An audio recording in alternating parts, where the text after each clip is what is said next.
Most people break when life gets hard. The 1% don't. They don't react, they respond. They don't chase comfort, they chase control. While the world runs on emotions, the mentally tough operate on discipline, focus, and power. This audiobook isn't about motivation, it's about mastery. Mastering your thoughts, mastering your reactions, mastering yourself. Because once you control your mind, you control your world. Welcome to the 1% mindset, where excuses die and winners are made. Chapter 1. Stop feeling, start thinking. Stop reacting, start responding. That's the difference between the 99% and the 1%. Most people spend their lives chasing emotions. They wait to feel ready. They wait to feel motivated. They wait for the perfect time, the perfect mood, the perfect burst of inspiration. And while they wait, someone else gets ahead. Someone else acts. Someone else wins. You cannot build a strong life on unstable emotions. You can't build consistency on chaos. And that's what emotions are: chaos disguised as passion. When you act based on how you feel, you hand over control. You become a puppet pulled by every passing mood, every fear, every doubt. But when you think, when you pause, breathe, and respond with clarity, you become dangerous. You become deliberate. You become unshakable. The 1% understand this truth. Your emotions are signals, not commands. They're meant to inform you, not control you. Feeling tired doesn't mean you stop. Feeling scared doesn't mean you quit. Feeling angry doesn't mean you explode. That's emotional intelligence in its purest form, the ability to feel everything but act on nothing until you decide. When a soldier faces combat, his training takes over. When an athlete steps onto the field under pressure, muscle memory takes over. When a leader faces crisis, calm takes over. They've trained their minds to think, not feel, to act with logic, not impulse, to lead with discipline, not emotion. That's what separates winners from everyone else: control, mental control, emotional control. And it's built, not gifted, built through repetition, through awareness, through deliberate response. You have to understand this. Emotions aren't the enemy. Your attachment to them is. You can't eliminate fear. You can't delete anger. You can't silence doubt. But you can choose not to obey them. You have a choice every single time. A choice to pause. A choice to breathe. A choice to think before reacting. That's the moment the 1% are made in, that microsecond between impulse and action. They don't flinch. They don't collapse. They don't obey the feeling. They respond with discipline. Think about elite athletes. When the crowd screams, when the pressure mounts, when the score is tight, emotions rise. But they don't panic. They breathe. They execute the plan. They don't play the emotion, they play the moment. That's mental toughness in motion. That's emotional control in action. You see it in fighters too. The great ones, the ones who last, never fight angry. They fight focused. Because anger burns energy, focus builds it. They know one thing: emotion clouds precision. And when precision is gone, power is useless. The same rule applies to you at work, in relationships, in life. The moment you lose your calm, you lose your clarity. And without clarity, you can't win. Let me make it simple. When you let emotion drive your actions, you surrender control. When you let discipline drive your actions, you take control. That's the key. Emotion reacts, discipline responds. Emotion is impulse, discipline is intelligence. Emotion seeks comfort, discipline seeks growth. You have to rewire your system from emotional to intentional. Every time something triggers you, pause. Every time someone insults you, breathe. Every time life hits you, stop and assess. Ask yourself, what's the smartest move, not the loudest one? What builds me long-term, not what soothes me short-term? That's thinking. That's maturity. That's control. When you live like this, you stop being fragile. You stop being manipulated. You stop giving your power away to things that don't deserve it. Because here's the truth. The world doesn't care about your feelings. The world rewards your control. Look around you. Most people are emotional reactors, not thinkers. They react to news, to comments, to circumstances, to people. They get offended, upset, anxious, jealous, and wonder why they never move forward. Every reaction wastes energy. Every outburst drains focus. Every emotional storm delays growth. But when you train yourself to think first, act second, everything changes. You stop chasing temporary highs and start building permanent strength. You might say, but I'm just an emotional person. No, you're just not disciplined in your emotions. You haven't trained your mind to stay calm when the storm comes. You haven't built the muscle of emotional stillness. And that's all it is, a muscle. The more you use it, the stronger it gets. The more you choose calm, the easier it becomes. So start today. Next time something irritates you, don't react. Next time fear whispers in your head, don't flinch. Next time doubt knocks on your door, don't let it in. Respond with logic, respond with patience, respond with strength. Here's your mantra for this chapter. Stop reacting, start responding. Say it again. Say it until it sinks into your bones, until your instinct changes, until your reflex becomes control, not chaos. Because every great leader, every great achiever, every great human you admire, they've all mastered this. They've learned that emotions are tools, not chains. They use them, they don't obey them. That's the secret to composure. That's the essence of mental toughness. When you strip away emotion, you gain clarity. When you gain clarity, you gain power. And power is what builds the 1% mindset. That's why the calm man always wins. He doesn't waste his energy proving anything. He conserves it. He channels it. He moves with precision while everyone else is reacting. And that's the world we live in, full of reactors, starved of thinkers. So choose to be different. Choose to think, not feel. Choose to respond, not react. Choose to be in control, not controlled. That's the mindset that creates unstoppable progress. You don't need their validation. You don't need emotional permission to act. You don't need to feel good to do good. You just need to move calm, clear, and calculated. Because when you do, life stops feeling chaotic. You stop being tossed by every wave. You start steering the ship. That's when growth begins. That's when peace begins. That's when strength becomes your baseline. Stop reacting, start responding. That's your discipline. That's your edge. That's your path to mastery. You've learned to control your emotions. You've learned to replace reaction with response. Now it's time to face the next truth, the one that separates the comfortable from the powerful. Chapter 2. Pain is not punishment. Pain is progress in disguise. Pain is the test. Pain is the teacher. Pain is the ticket. Most people run from pain like it's a curse. They hide from discomfort. They label it unfair. They tell themselves, I shouldn't have to feel this way. But that's exactly why they never grow. The 1%, the people who rise above average, they don't run from pain. They run toward it because they understand something the world has forgotten. Pain is not the enemy. Weakness is. Pain is information. Pain is feedback. Pain is the signal that something inside you is being forged or exposed. And that's the difference between the strong and the soft. The strong use pain.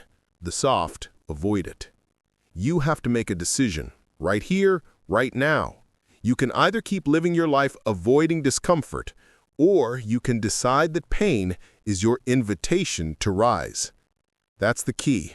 Pain will not go away. You can numb it, you can delay it, but it will find you again, in a different form, in a different place, at a higher cost. You have a choice. Face it now and grow, or escape it now and stay the same. Every person you admire, every champion, every leader, every builder, they all earned their strength through struggle.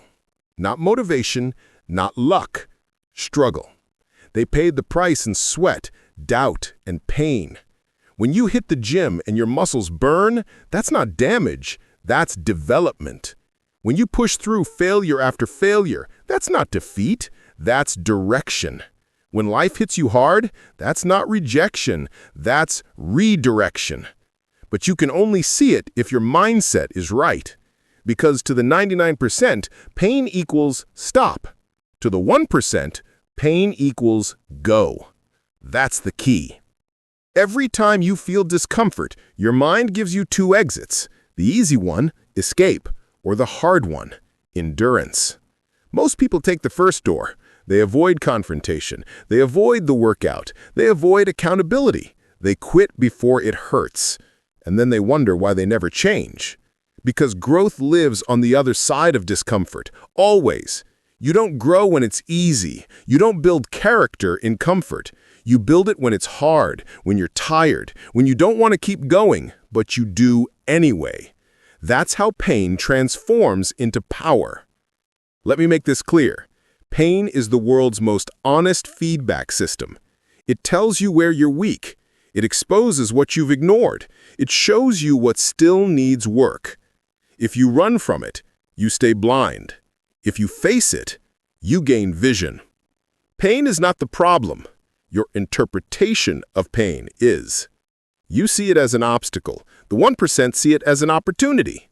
You call it suffering. They call it schooling. You try to avoid it. They try to learn from it. And that's why they grow.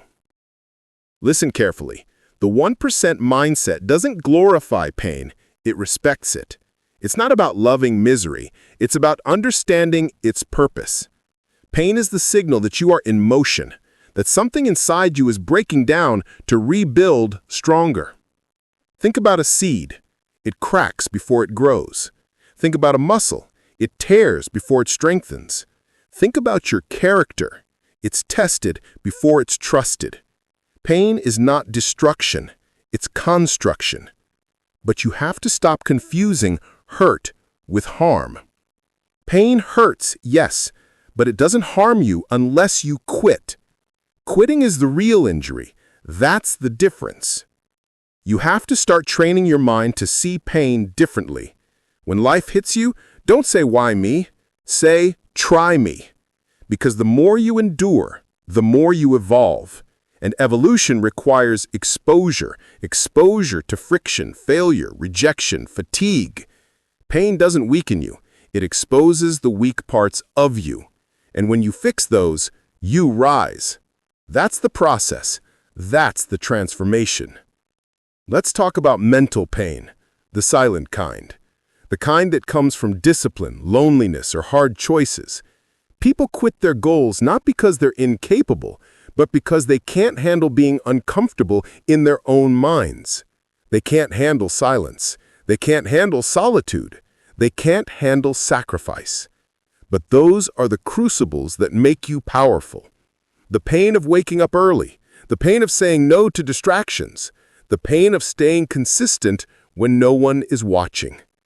Every small discomfort you choose voluntarily builds resistance against the involuntary pain life throws at you later.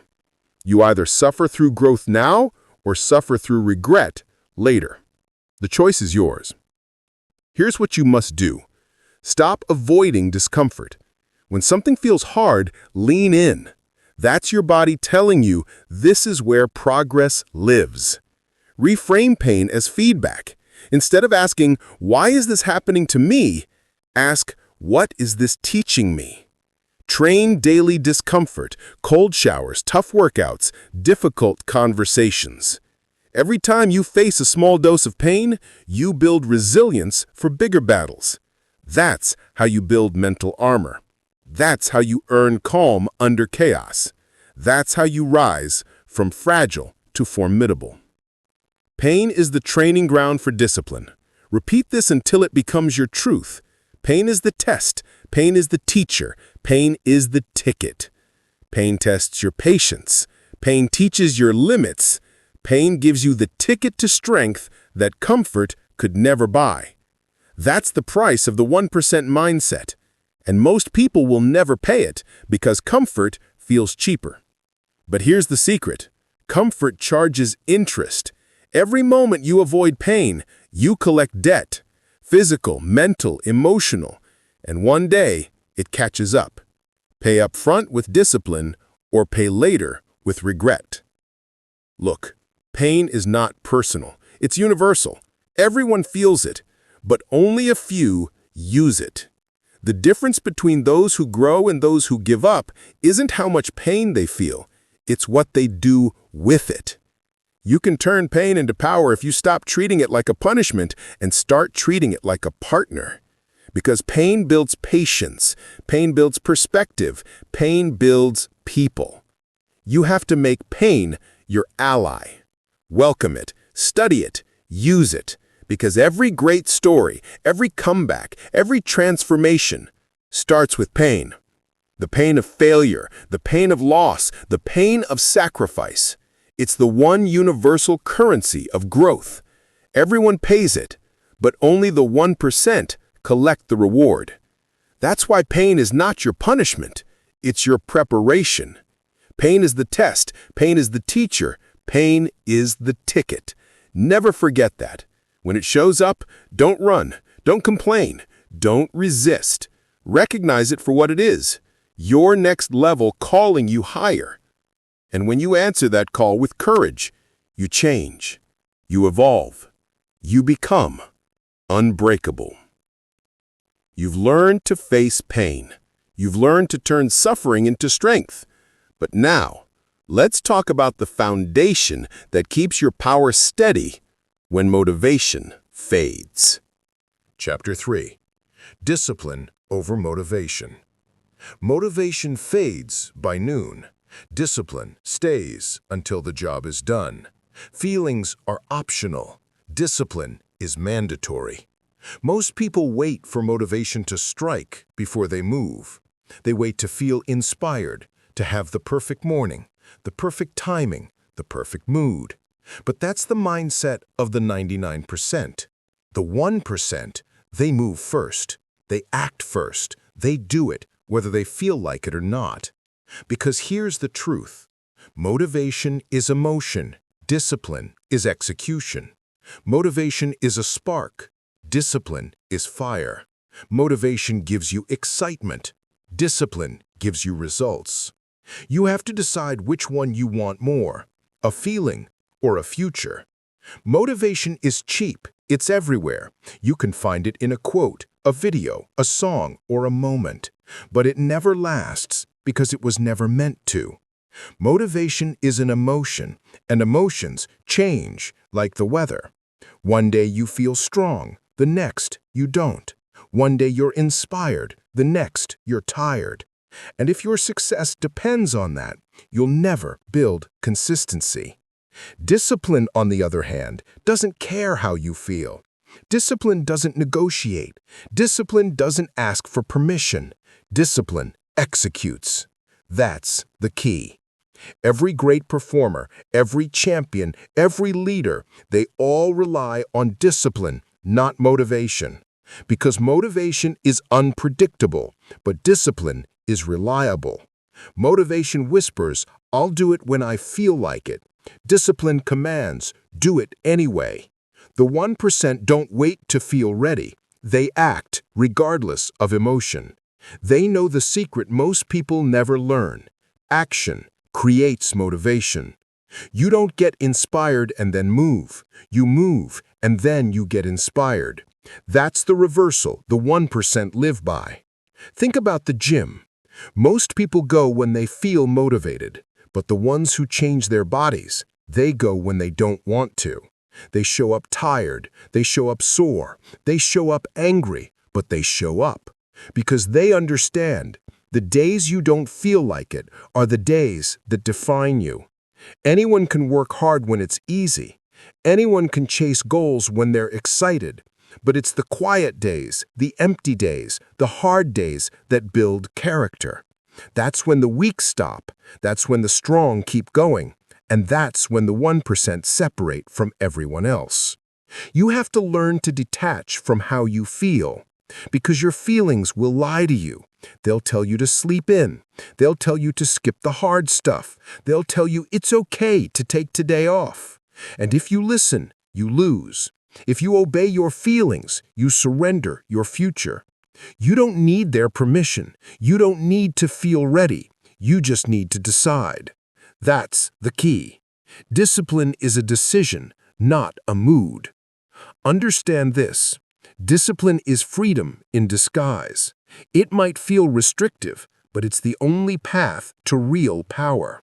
When you're disciplined, you don't rely on chance, you rely on choice. You don't hope for success, you create it. You don't wait for consistency, you become it. That's what freedom truly is. Not doing whatever you feel like, but doing what's required no matter what. The undisciplined man is controlled by emotions. The disciplined man controls himself. Here's what separates the 1%. They build routines that run without emotion. Their habits don't ask how they feel. The alarm goes off, they move. The plan says work, they work. The schedule says train, they train. It's automatic, it's mechanical, it's deliberate. They have removed the negotiation process entirely. That's why they're consistent. If you have to talk yourself into doing something every day, you'll lose. You must program it into your life so deeply that you don't think, you execute. Let's make this practical. Here's how you build discipline that lasts. Start small, but stay strict. Don't set 10 rules and break them all. Set one and honor it every single day. Make it impossible to skip. Make it non-negotiable. Create systems, not feelings. You don't need motivation to brush your teeth because it's a system. Apply that same logic to your goals. Structure removes emotion. Track your actions, not your emotions. Write down what you did, not how you felt doing it. The scoreboard doesn't care about your mood. It only cares about your moves. Build streaks and protect them. When you do something daily, even something small, you build identity. And identity creates automatic discipline. Because discipline isn't about effort, it's about identity. You become what you repeatedly do. You might think discipline is about punishment. It's not. It's about precision. Discipline gives your life structure, and structure gives you space to grow. When you're disciplined, you stop wasting energy on choices that don't matter. You don't wake up debating whether to work. You don't argue with yourself about the gym. You just move. That's how you conserve energy. That's how you conserve willpower. That's how you build momentum.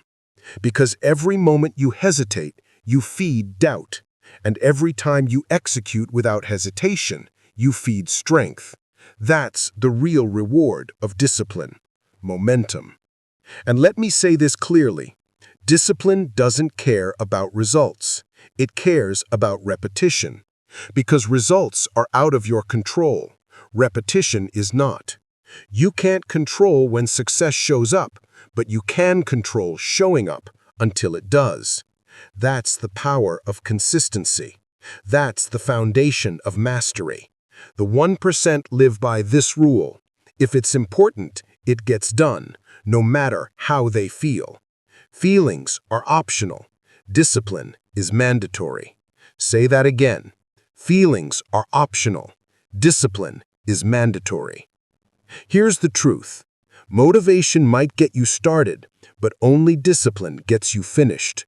Motivation is about now. Discipline is about forever. You don't need motivation to keep your promises.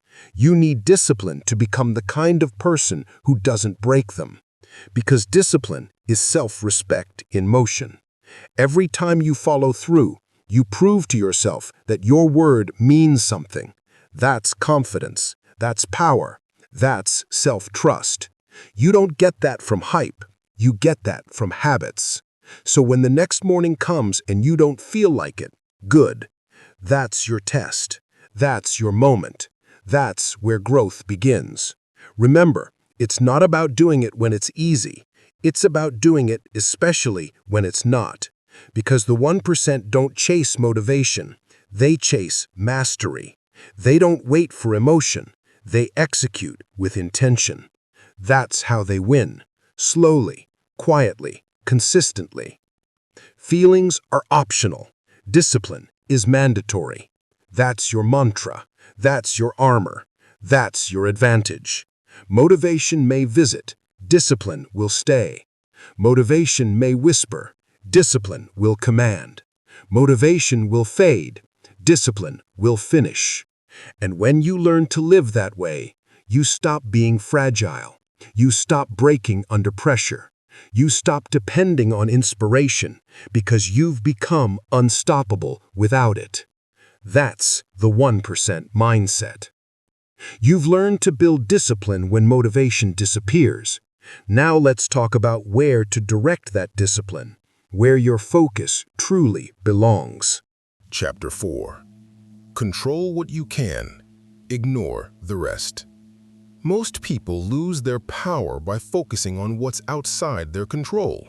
The mentally tough redirect every ounce of attention toward their effort, not the outcome. Because energy wasted is control surrendered. Here's the truth. Most people are not exhausted because of how much they do, but because of what they focus on. They spend their days chasing what they can't change, arguing with reality, obsessing over opinions, outcomes, and outside forces, and then wonder why they feel powerless. You don't lose energy when you work hard. You lose energy when you try to control what's uncontrollable. That's the trap.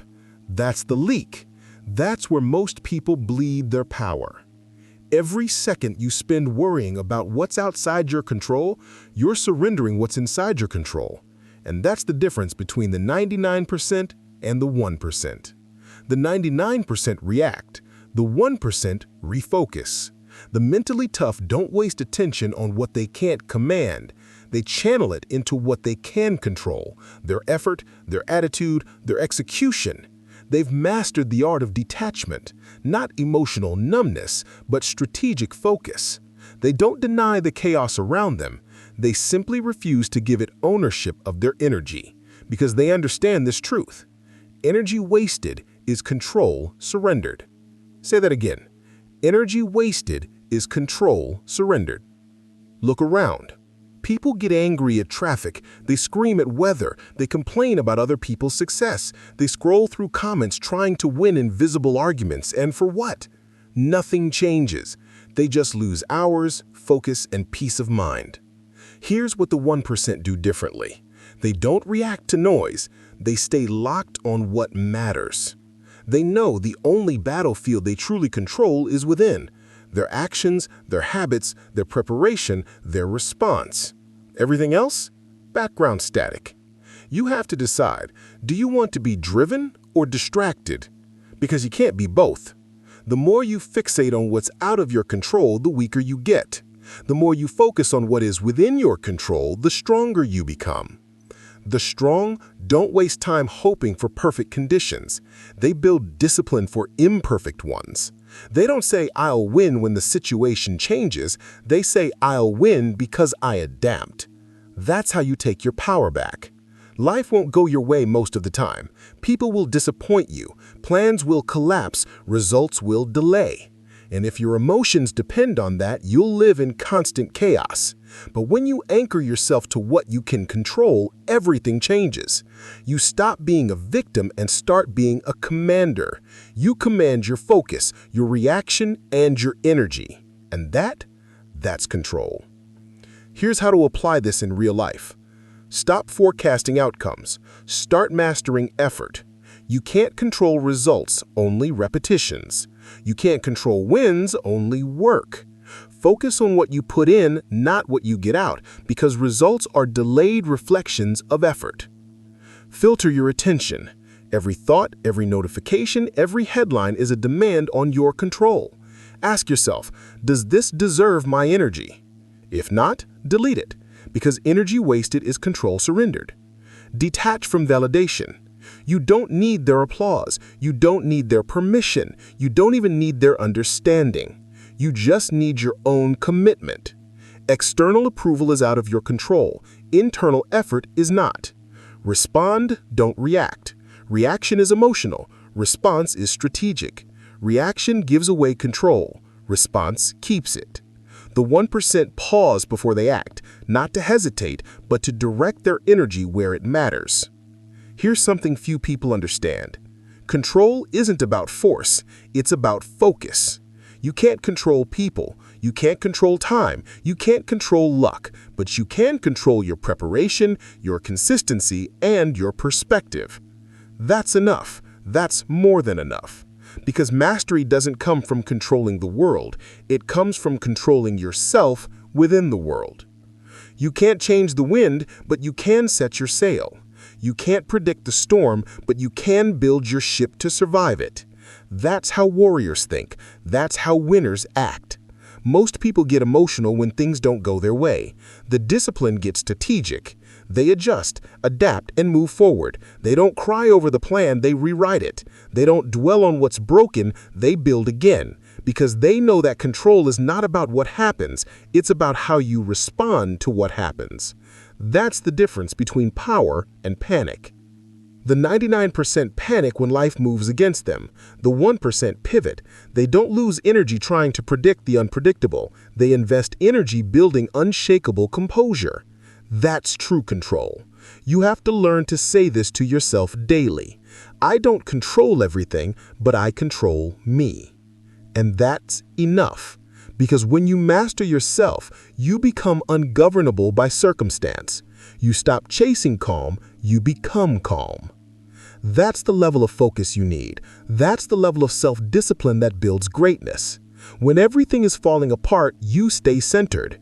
When others are complaining, you're creating. When others are doubting, you're deciding. That's real power. Remember this law.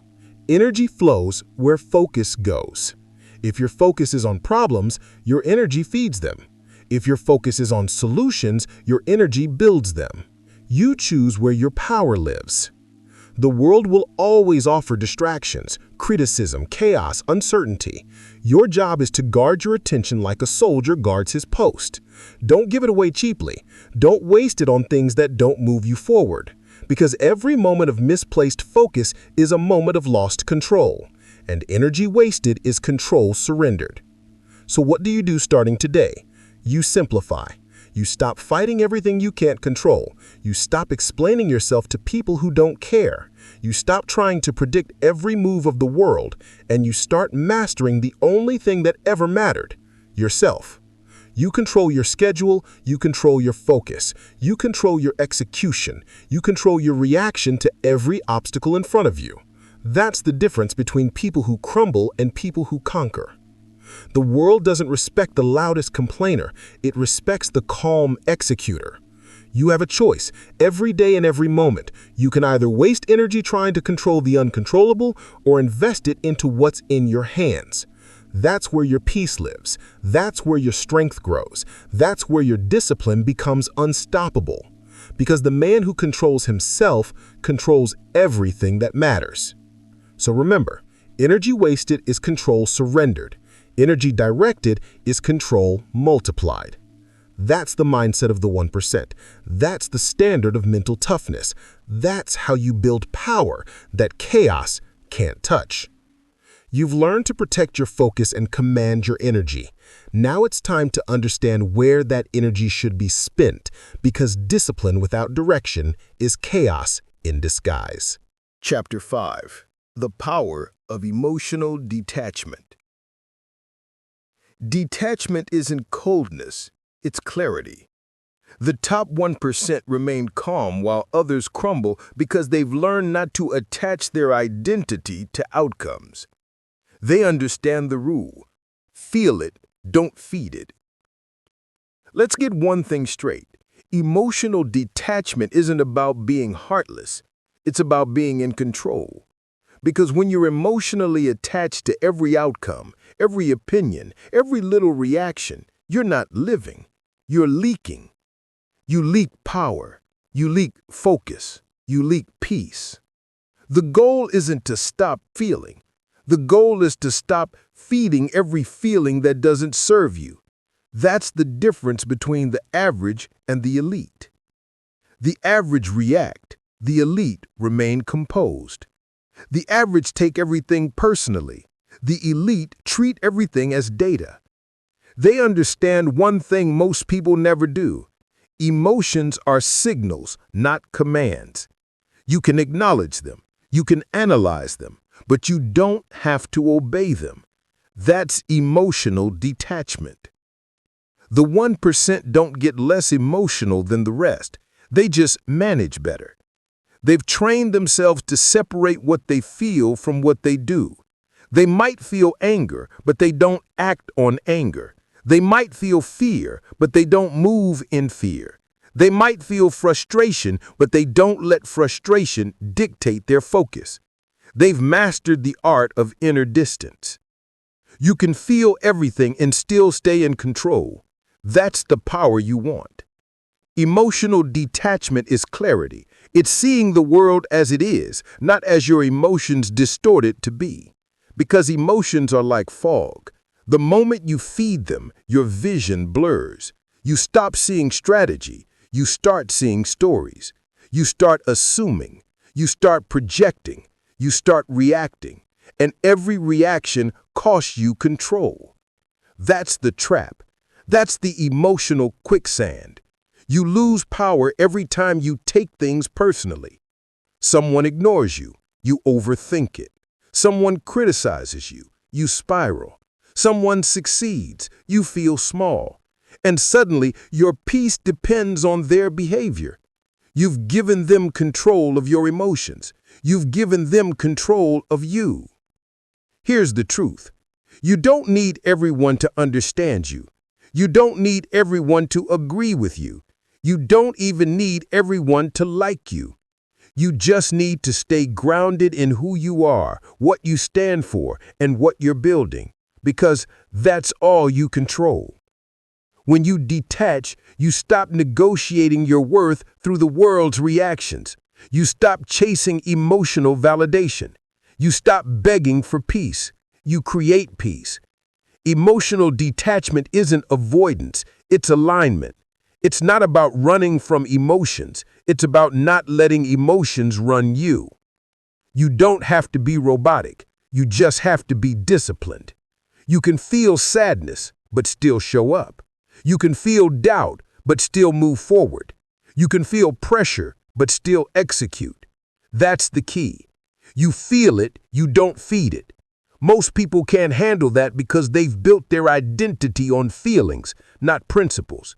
They think if I don't feel like doing it, I shouldn't do it. That's weakness disguised as authenticity. You're not your mood. You're not your emotions. You're your actions, your habits, your consistency. That's what defines you. That's what builds you. So when emotions come, don't fight them. Just don't feed them. Let them pass through, not live rent-free inside you. Here's the truth you need to hear. The world will test your composure. You'll get insulted. You'll be betrayed. You'll be misunderstood. And your reaction will define your direction. When you react emotionally, you give away your power. When you detach, you keep it. Because composure is control, and control is strength. The most dangerous man in the room is the one who feels everything and shows nothing. Not because he's cold, but because he's focused. He knows his energy is his weapon, and he refuses to waste it. If you want to be mentally tough, you have to practice emotional fasting. Don't feed every thought. Don't feed every feeling. Don't feed every impulse. Let them come. Let them go. That's how you build stillness in the middle of chaos. That's how you stay grounded when everything else is shaking. Emotional detachment doesn't make you empty. It makes you effective. It turns emotional storms into strategic clarity. Because when you're detached, you can see patterns. You can read people. You can make decisions from logic, not desperation. And that's how you win consistently. Here's how to start mastering this. Name your emotions, not become them. When anger hits, say, I'm feeling angry, not I am angry. That small shift creates space, and in that space, you regain control. Stop explaining yourself emotionally. You don't need to justify every move you make. You don't need to defend every feeling you have. The mentally tough don't seek validation. They seek alignment. Detach from results. Focus on actions. You can't control outcomes. You can only control input. Every time you tie your identity to the result, you set yourself up for chaos. Detachment brings peace because effort is always in your control. Use calm as a weapon. Silence disarms chaos. Calm unsettles emotional people. When you stop reacting, you start leading. That's the discipline of detachment. Here's something powerful. You can't master your mind if you're still addicted to reactions. Every time you respond emotionally, you reinforce weakness. Every time you stay calm under fire, you reinforce power. That's how you build it. Repetition. Not once. Every day. You practice the pause. You protect your peace. You prioritize your focus. That's how you evolve from emotional to intentional. Understand this. People who control you emotionally control you completely. If they can trigger you, they can steer you. If they can upset you, they can distract you. If they can get a reaction, they can take your focus. You lose not because you lack strength, but because you leak control. Stop giving people that power. You don't need to respond to every insult. You don't need to react to every disrespect. You don't need to defend every decision. When you know who you are, silence is enough. Because silence is confidence, and composure is control. So here's the truth. If you want clarity, you must detach from chaos. If you want freedom, you must detach from validation. If you want peace, you must detach from outcomes. You can feel everything, just don't feed everything. Feel frustration, but don't nurture it. Feel fear, but don't obey it. Feel doubt, but don't let it define you. That's the line between emotional slavery and emotional mastery. The 1% have crossed that line. Now it's your turn. Detachment is not weakness, it's wisdom. It's not coldness, it's control. It's not indifference, it's intelligence. You can't build mental toughness if you're enslaved by every emotion that comes your way. So feel it, don't feed it. That's the rule. That's the standard. That's your power. You've learned to master emotion through detachment.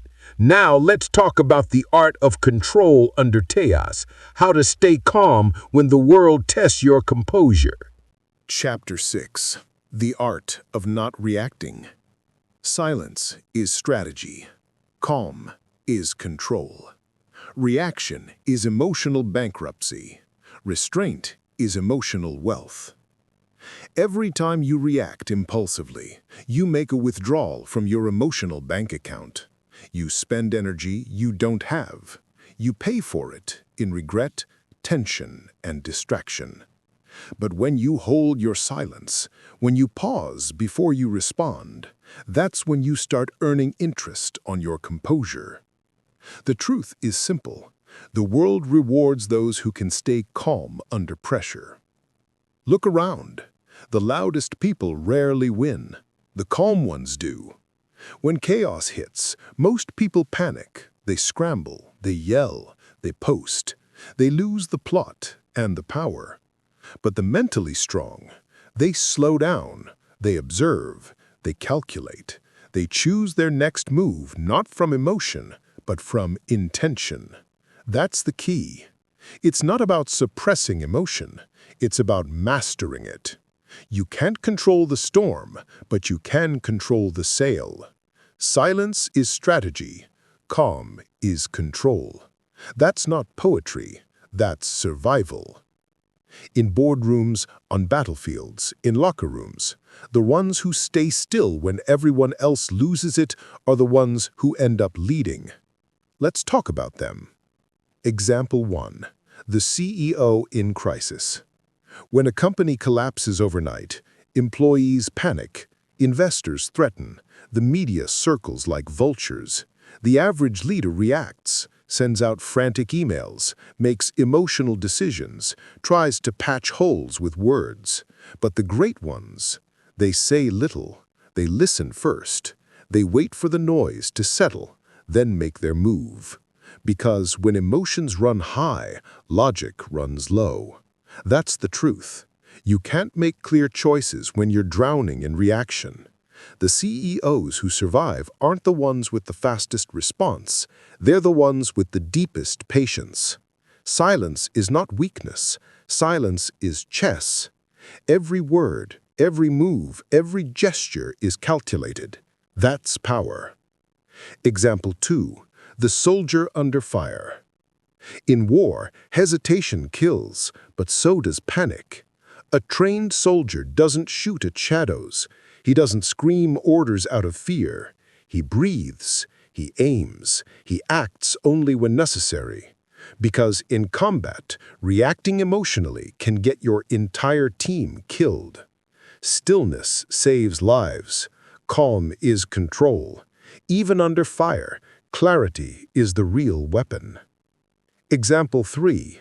The athlete in chaos. Think of the greats, Federer, Kobe, Jordan. Watch their faces in the final seconds. They're not shouting, they're not panicking. They're locked in, silent, laser-focused. Because the more pressure builds, the more they slow down inside. Their bodies might be moving at full speed, but their minds are quiet. That's not talent, that's discipline. They trained their emotions to obey their purpose. You have to understand this. Reaction is addiction. The world trains you to react to every ping, every post, every insult. You're conditioned to defend, explain, respond instantly. But that's not strength, that's dependence. Every reaction is a leash. Every pause is freedom. That's the key. You don't owe the world your reaction. You owe yourself your peace. Here's what emotional discipline looks like in the real world. When someone insults you, pause, don't defend. When a situation spirals, breathe, don't broadcast.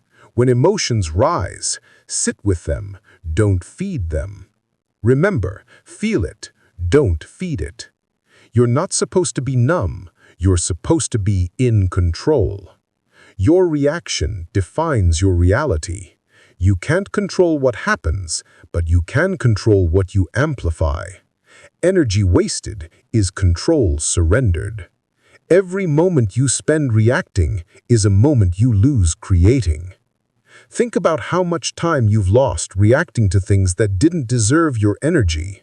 How many arguments, how many posts, how many sleepless nights replaying what someone said. For what? You gain nothing. The emotionally strong know this truth. The first response isn't the real one, it's just the loudest one. That's why they wait. They give emotion time to settle so wisdom can speak. That's how calm becomes a strategy.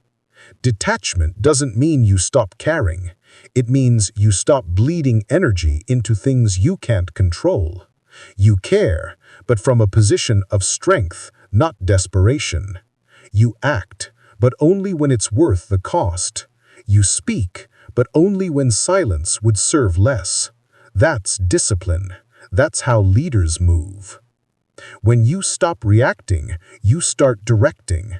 Your focus shifts from what just happened to what's the best next move. You trade drama for dominance, noise for navigation, emotion for execution. That's evolution. That's control. So here's your training. Next time you're triggered, stop. Count to 5. Breathe through the impulse. Ask yourself, will reacting right now make me stronger or smaller? If it makes you smaller, stay silent.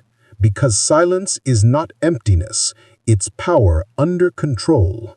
It's your reminder that composure is currency, and calm is your edge in a chaotic world. The weak react, the wise respond, the elite remain still. That's the hierarchy. It's not about ego, it's about mastery. When you don't react, you don't give anyone the power to pull your strings. You choose your emotion, you choose your energy, you choose your outcome. You have a choice every single time. That's the key. When you master the art of not reacting, you master yourself. And when you master yourself, you become unstoppable. You've learned to stay calm under pressure. You've learned that silence is not weakness, it's strategy. You've learned that composure is control. Now it's time to go deeper, because the next level of discipline isn't just about staying calm. It's about staying consistent. You've built control. Now, let's build endurance. Chapter 7. Pressure builds power. Pressure doesn't break me, it builds me. Pressure is the great separator. It's what divides the average from the exceptional. Most people run from it. The strong ones run toward it. When life gets heavy, weak minds fold, but strong minds forge. That's the truth. Pressure doesn't destroy you, it defines you. You don't grow in comfort, you grow in the fire. And pressure, that's the fire. Most people hate pressure because they confuse it with punishment. They think pressure means something's wrong. It doesn't. Pressure means something's happening. You're being shaped, you're being tested, you're being refined. The mentally weak ask, why me? The mentally tough ask, what is this building in me? That's the difference. That's the key. Pressure exposes what's fake and reveals what's real. It strips away your excuses, your illusions, your comfort zones. When pressure shows up, it doesn't ask for your permission, it asks for your response. You have a choice. You can break down, or you can break through. You can complain, or you can convert. You can fold, or you can forge. That's the moment where toughness is born. Not when things are easy, but when they're heavy. Pressure doesn't break me, it builds me. Repeat that until it sinks in. Pressure is not the enemy. Pressure is the gym for your mind. Every rep of stress, every set of struggle, every failure, it's all training. It's not about pain, it's about progress. You get sharper by being pressed. You get stronger by being stretched. You get wiser by being tested. The only question is, will you show up for the test? Think about a diamond. It starts as carbon, worthless, fragile, ordinary. But when pressure crushes it for years, it transforms. It becomes something rare, something powerful, something unbreakable. That's you if you let the pressure do its work. The process hurts, it always does, but that's what separates carbon from crystal. You can't be rare if you refuse to be refined. Now think about a soldier. He doesn't pray for easy missions. He prays for the strength to complete the hard ones. Every drill, every march, every battle, it's pressure. And that pressure is what keeps him calm when chaos hits. Because pressure isn't just a moment, it's preparation. When the world panics, the trained one breathes. When everyone else breaks, the soldier stands. That's power. That's discipline. Or take an athlete. When the clock is dying, when the crowd is screaming, when every nerve in his body is begging to quit, that's pressure. And the great ones, they love it. They lean into it because pressure is the privilege of those who prepared. They know that the final shot, the final second, the final rep, that's where legends are made. Not in the comfort of the gym, but in the chaos of the moment. That's where you see who you really are. Pressure isn't a punishment, it's a promotion. Life doesn't hand out growth for free, it makes you earn it. It doesn't ask if you're ready. It forces you to become ready. That's how character is built. That's how discipline is forged. That's how leaders are born. The weak look for escape. The strong look for endurance. That's the difference. You've got to train your mind to stop fearing pressure and start feeding off it. Because pressure is not your enemy. Your reaction to it is. When you panic, you lose power. When you pause, you gain it. When you run, you stay weak. When you face it, you grow strong. Pressure doesn't break me, it builds me. That's your mantra. Here's what you do in the real world. When pressure hits, don't look for relief, look for response. Ask yourself, what is this moment demanding from me? If you're tired, show discipline. If you're scared, show courage. If you're lost, show patience. Because pressure isn't asking you to be perfect, it's asking you to be present. That's the key. Pressure is feedback. It's life telling you where you still have work to do. If pressure breaks you, that's not failure, that's data. It's showing you your weak spots, and that's a gift. Because now you know what to strengthen. Every time you fail under pressure, you're not falling behind, you're finding your limits. And that's how you expand them. That's how you grow. You want to be great? Learn to stay calm under pressure. Learn to find stillness when everything shakes. Learn to trust your training when your emotions scream. Because pressure doesn't lie, it reveals. It shows whether you built your discipline on sand or on stone. The weak crumble because they only trained for comfort. The strong rise because they trained for chaos. You don't rise to the occasion, you fall to your level of preparation. That's why discipline matters. That's why pressure matters. Pressure is not the problem, avoidance is. Stop hiding from hard. Stop running from responsibility. Stop wishing for ease. You don't need easy. You need endurance. You don't need comfort. You need capacity. You don't need less pressure. You need more purpose. Because once you align pressure with purpose, everything changes.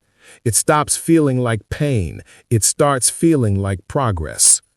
Every challenge you faced, every loss you've endured, every sleepless night, it all meant something. It was building something inside you, a toughness, a resilience, a calm that can't be shaken. The pain was the plan, the struggle was the shaping, the pressure was the point. You have a choice. You can fight it or you can forge through it. Remember, pressure doesn't break me, it builds me. You've learned to embrace the heat. You've learned to let pressure sharpen you instead of shatter you. You've learned that every test is training in disguise. Now it's time to take that power and direct it, to channel it with precision, focus, and control. Because power without direction is wasted. You've built strength under pressure. Now it's time to master where to aim it. Chapter 8. The 1% Routine. Small wins, big impact. Repetition builds resilience. Greatness isn't built in bursts. It isn't built in motivation. It isn't built in luck. It's built in the mundane, the daily grind, the boring, repetitive actions nobody notices. The 1% understand this. They know that success is invisible at first. Small habits accumulate quietly, silently, like water carving stone. That's the key. Repetition builds resilience. Most people chase excitement. They chase sudden breakthroughs. They chase inspiration. But inspiration fades. Motivation fades. Consistency lasts. Discipline lasts. You don't rise because of one perfect day. You rise because of thousands of ordinary days done extraordinarily well. That's the law of compounding applied to life. Every morning you wake up early, every workout you finish, every task you complete without procrastination, it's a deposit in your mental bank. And every day you skip, that's interest lost. That's momentum wasted. That's power surrendered. The 1% know that identity is forged in repetition. You want to be a strong, disciplined person? You have to act like one every single day. It's not about feeling ready, it's about showing up. It's not about perfect conditions, it's about consistent actions. You have a choice every morning. Get up and win the day, or hit snooze and give the world control over your energy. That's the key. A morning routine is a small battlefield. It's where the 1% win before most people even open their eyes. Wake up early, hydrate, move your body, journal or plan your day, visualize success. Simple? Yes. Boring? Absolutely. But effective? Unquestionably. These small wins stack, they compound, they define your day, your week, your month, your life. Repetition builds resilience. Consider this. The average person hits snooze 3 times. They scroll through social media. They start the day reacting instead of acting. Meanwhile, the 1% has already conquered a small challenge before breakfast. That small victory isn't insignificant. It sets the tone. It builds momentum. It trains your mind to be proactive instead of reactive. Every tiny action you repeat becomes part of your identity. Wake up early consistently, you are disciplined. Exercise consistently, you are strong. Plan your day consistently, you are strategic. Do it enough times and it becomes who you are. Here's the truth. Habits are invisible power. Nobody sees the early mornings. Nobody notices the cold showers. Nobody applauds the 30-minute meditation or the skipped dessert. But these actions, repeated daily, build an unbreakable mental structure. They train your brain to withstand pressure. They train your focus. They train your willpower. Because small wins compound into big impact. Repetition builds resilience. Say it, write it down, live it. It's not a mantra, it's a fact. The 1% treat every repeated action as non-negotiable. They don't wait for inspiration. They don't negotiate with excuses. It's not about I feel like it, it's about I do it. It's not about perfection, it's about persistence. Let's look at mental toughness through routine. You wake up late once, no problem. You skip your workout once, acceptable. But when that becomes pattern after pattern, week after week, that's the slope of weakness. The 1% avoid the slope. They establish non-negotiables. 5:30 a.m. wake up, non-negotiable. Daily planning, non-negotiable. Physical training, non-negotiable. When these small habits dominate, you no longer need willpower to show up. It's automatic. It's identity. You don't do it because you want to. You do it because you are. Repetition builds resilience. Consistency in small things leads to excellence in big things. The athlete trains every day, even when they're tired. The entrepreneur works even when the market is down. The student studies even when the brain is fatigued. Big results aren't accidents. They are the inevitable consequence of repeated small wins. The 1% know this, and that's why they leave the 99% behind, quietly, methodically, relentlessly. You might think the routine is boring. You might think I'll start tomorrow. You might think it's only one day. Stop. That's exactly the trap. Every one day missed becomes 2, then 3, then a month. Consistency is stolen slowly. Momentum is killed quietly. If you want to be in the top 1%, you can't cheat on the small things. You can't skip the daily battles. You can't outsource discipline. It's yours, every day, in every choice. Here's how to master your 1% routine. Design your day deliberately. Wake up at the same time. Plan the same structure. Follow the same habits. Structure is freedom. Chaos is distraction. Stack small wins. Make your bed. Drink water. Exercise. Journal. Nothing flashy. Everything compounding. Track your wins. Every action done consistently is a mental victory. Seeing the streak grows confidence. Seeing the streak grows identity. Guard your time. Early hours, deep work sessions, intentional breaks, they aren't negotiable. Energy wasted is control surrendered. Repetition builds resilience. Every day you practice your routine, you're building armor. Every day you skip, you're weakening it. Every day you reinforce, you're shaping an unbreakable identity. It's boring, it's invisible, it's powerful.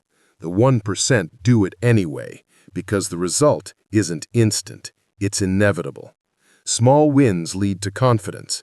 Confidence leads to courage. Courage leads to impact. You can't fake it, you can't shortcut it, you must earn it, every day, one action at a time. That's why habits are more important than motivation. Motivation is temporary, routine is permanent. You have a choice. You can let days pass mindlessly. You can chase fleeting highs. You can wait for inspiration. Or you can structure your day. You can dominate your habits. You can build identity through repetition. That's the difference between someone who dreams and someone who achieves. Remember this, the 1% aren't lucky. They're relentless. They're disciplined. They've mastered their mornings. They've mastered their routines. They've mastered their actions. Every small win is a brick in the fortress of their life. Repetition builds resilience. Repetition builds identity. Repetition builds the unshakable 1% mindset. Your life is the sum of your daily choices, and today you have a choice. Show up. Do the small things. Repeat them tomorrow. Repeat them the next day. Over time, the results aren't small anymore. They're huge, life-changing, unstoppable. You've built routines that shape identity. You've mastered small wins to create momentum. Now let's take this one step further. How to combine discipline, focus, and emotional control into unshakable mental toughness. You don't need permission. You need direction. Your mind is a battlefield. The enemy isn't always outside. The first attacks come from within. Before the world can tell you you're not enough, your own mind already has. Before anyone doubts you, your inner critic has.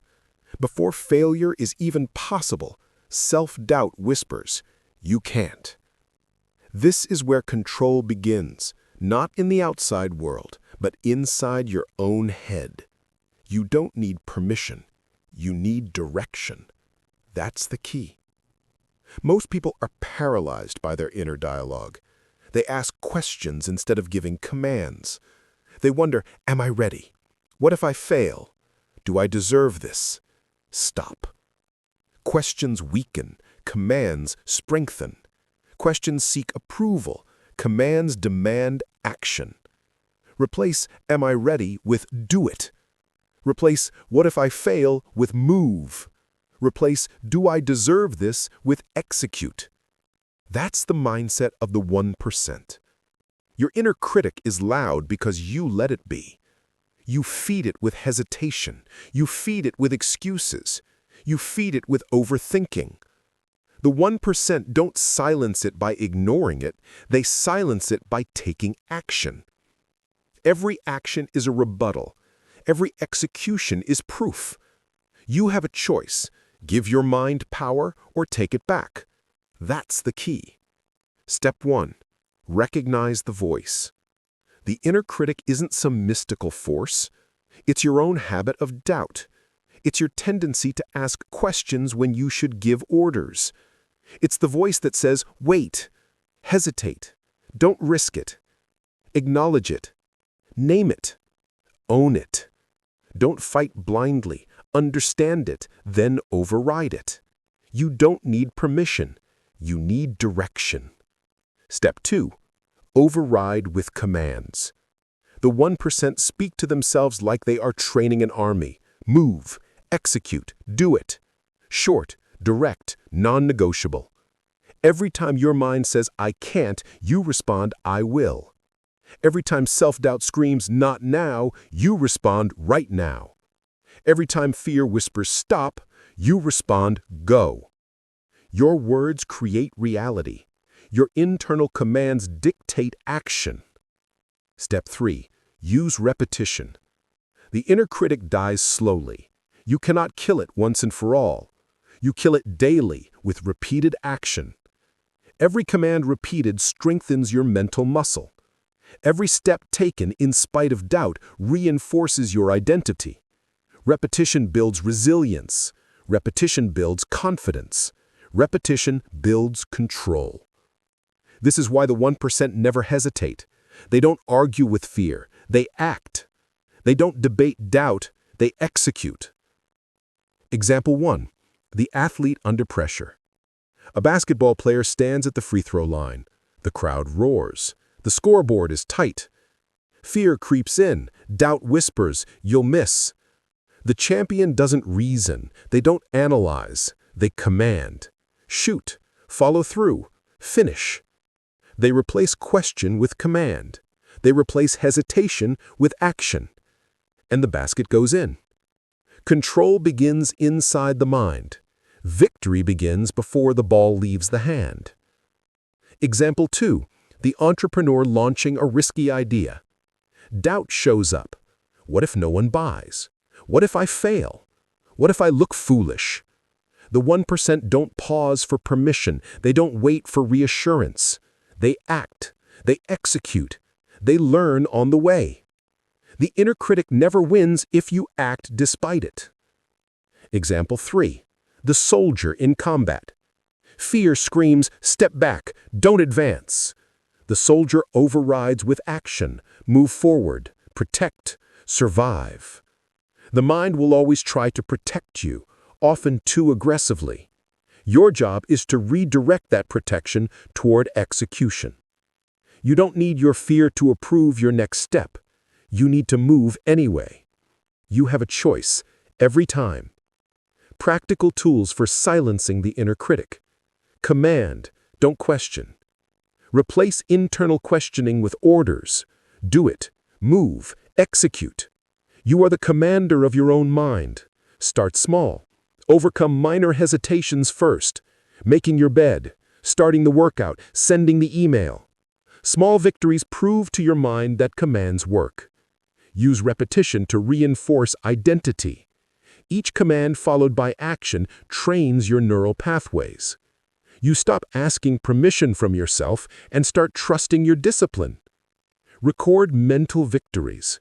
Journal every time you act despite fear. Your proof grows your confidence. Your proof weakens the critic. Understand this. Your inner critic is relentless because it's persistent. You must be more persistent. Every time it whispers, act louder. Every time it hesitates, move faster. Every time it doubts, execute harder.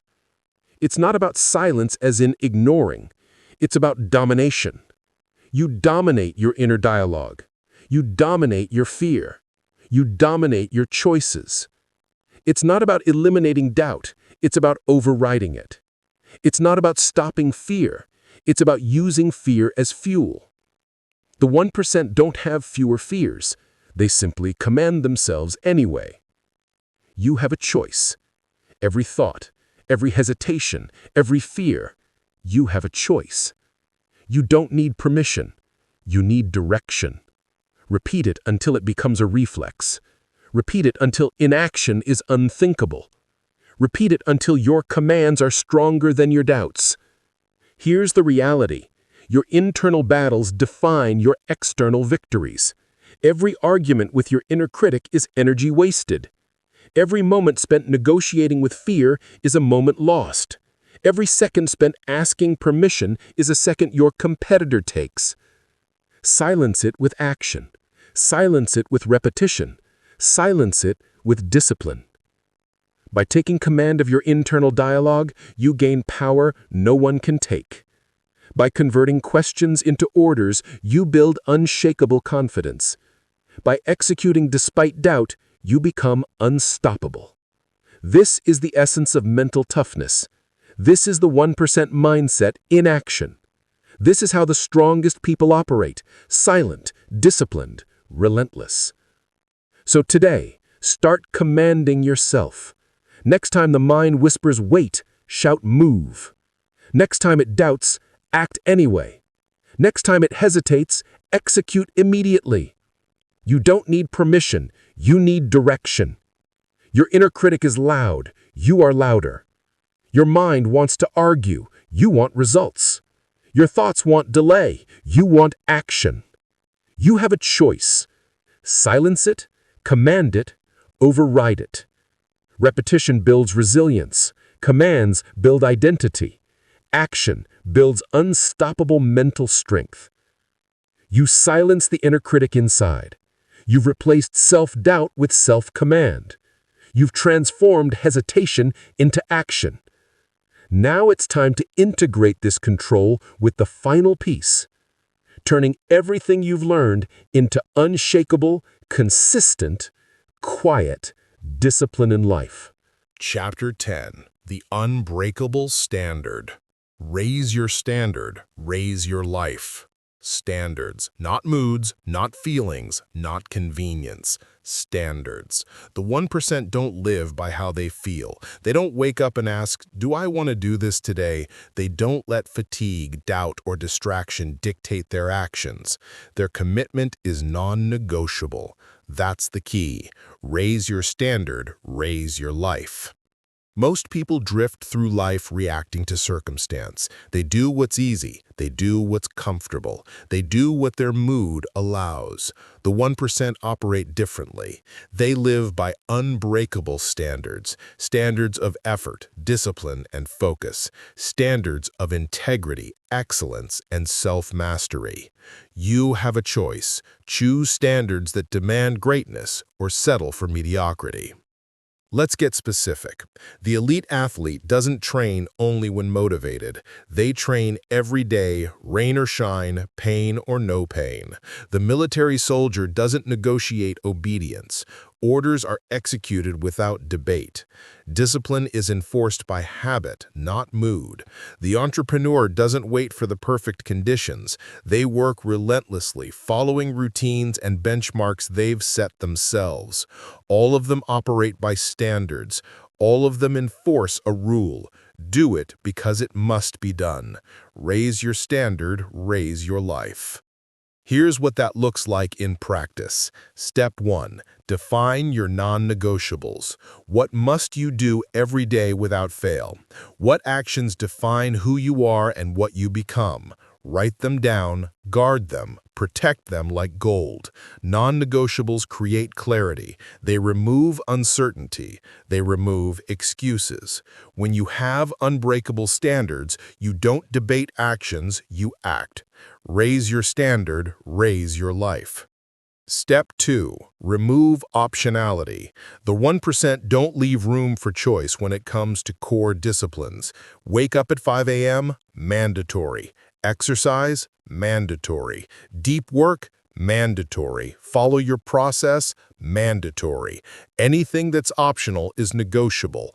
Anything negotiable is lost under pressure. You have a choice. Remove the optional and you remove weakness. That's the key. Step 3. Protect your environment.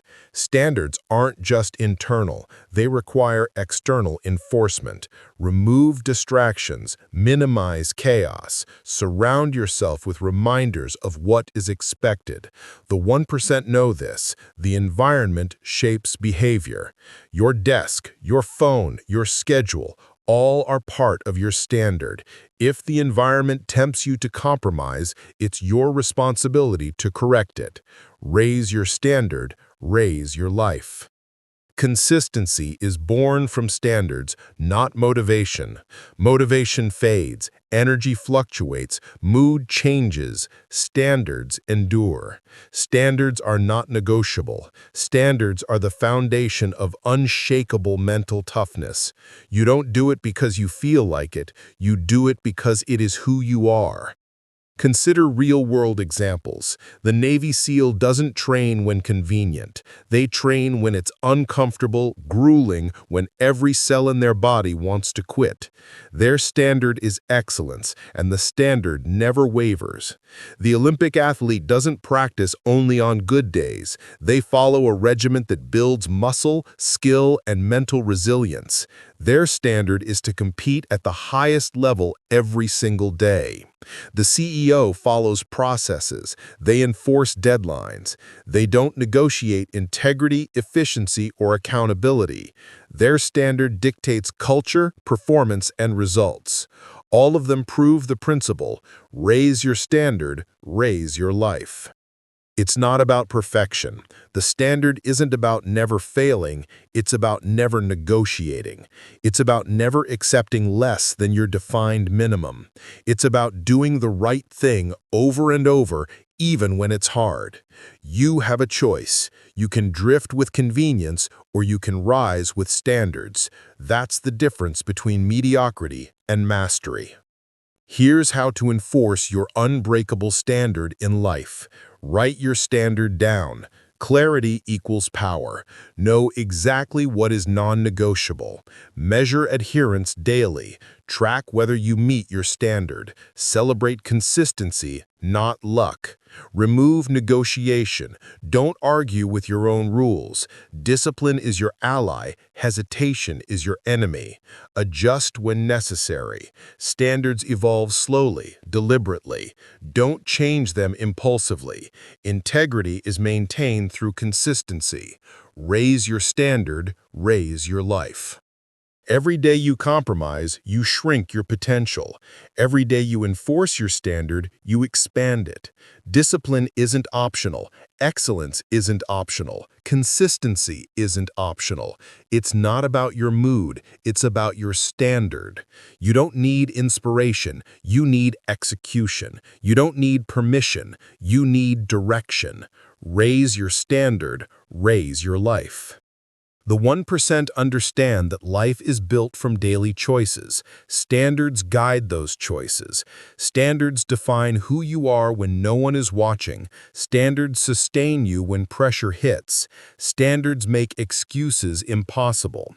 Your standards determine your outcomes. They shape your results. They dictate your legacy. Think of standards as the backbone of your mental toughness. When fatigue hits, the standard enforces action. When fear whispers, the standard demands courage. When doubt screams, the standard compels execution. Without standards, motivation governs. With standards, discipline governs. Raise your standard, raise your life. Now, take stock. Where are you compromising today? Where are you negotiating what should be non-negotiable?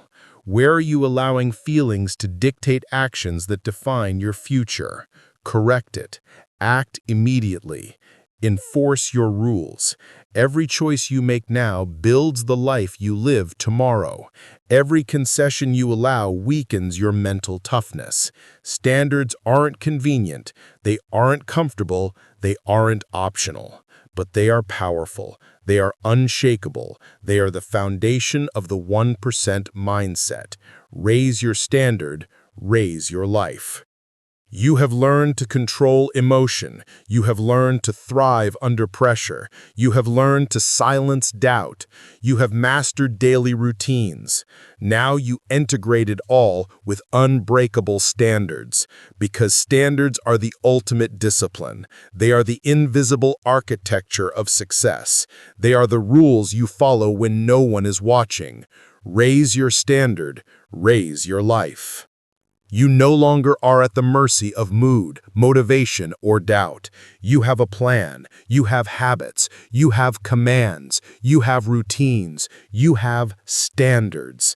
Everything you need to operate at the highest level is within you. Take these lessons. Execute them relentlessly. Standards are your compass. Discipline is your engine. Consistency is your momentum. Your life will follow where your standards lead. The unbreakable standard is yours to claim. Raise your standard, raise your life.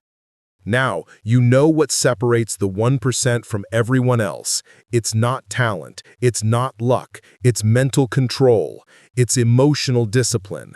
It's the decision every single day to act, not react, to build when others break, to move when others wait, to stay calm when chaos screams. You have learned the tools, the mindset, and the standard, but knowledge means nothing without repetition. So here's your challenge. Starting today, think less, do more. Speak less, execute more. Don't wait for the world to change. Become the kind of person who commands it. This is your time. This is your test. Become the 1% and never go back.